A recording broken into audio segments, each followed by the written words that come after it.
Yo, what's going down, people? I'm back again, and I'm updating you all with what's next to come with Marvel's Phase 4 movies and the direction they're going in. And as you can see from the images in the background and the beautiful transitions, it's going to be Morbius, the Living Vampire.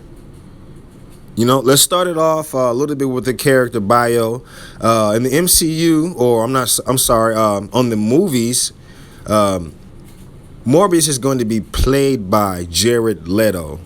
And if you can remember, he was the guy that played the Joker in the Suicide Squad, right? Well, Morbius, he's a living vampire, right? He was born in Greece, and he was a scientist or a chemist turned vampire. He was cursed with his own blood. He had a blood disease, a blood disorder. And overall, he was a villain mostly, and sometimes a hero. And as you can see, and a lot of times you're going to hear that he was a tormented soul seeking salvation and blood. And, he quickly became a killer. And he wasn't a traditional vampire, though. During this time in the comics when he first was released, there were media restrictions in the 60s, and they had to figure out a way to film him or title him as a living vampire. Marvel found that loophole. They were able to find that by including living, which freed them from the undead restriction in comics at the time. There was a comics code or whatnot. But, he started off as a chemist, right? He becomes a monster, but truly has a desire for a cure, from his rare childhood blood disorder.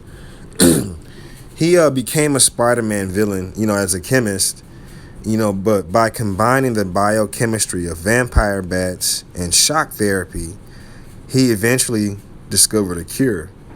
And although, a lot of these cures that we hear about nowadays, they always have their side effects, right? And of course, in this situation, the same thing played out.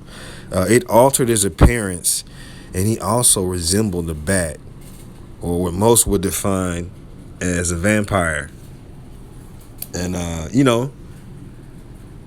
let's see, as we go into some of his character abilities and weaknesses, we also discovered that he has developed a bloodlust. And like I mentioned, he began to murder to satisfy his constant hunger. On top of that, he had enhanced strength, right? He could lift definitely over 1,500 pounds, which put him over the peak human strength level.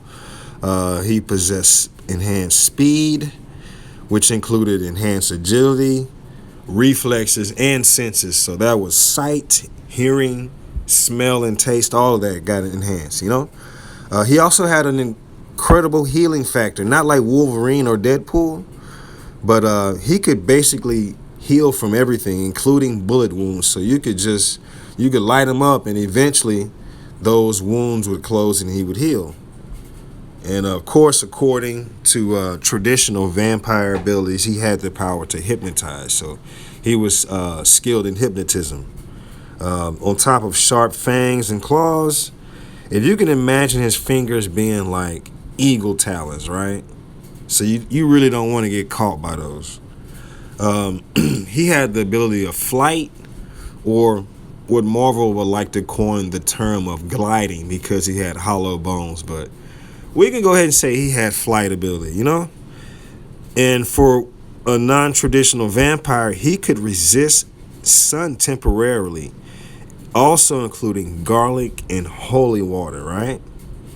And of course, on top of all that, he was a gifted biochemist.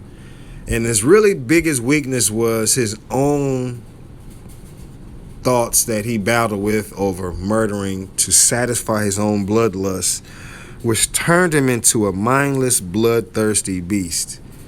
And, thank you all for this, listening, chiming in. This is just another continuation of some of the Phase 4 Marvel videos to come. Stay tuned. Make sure you click the notifications and you subscribe, and stay tuned for more videos. You dig? And get at me, baby. Yeah.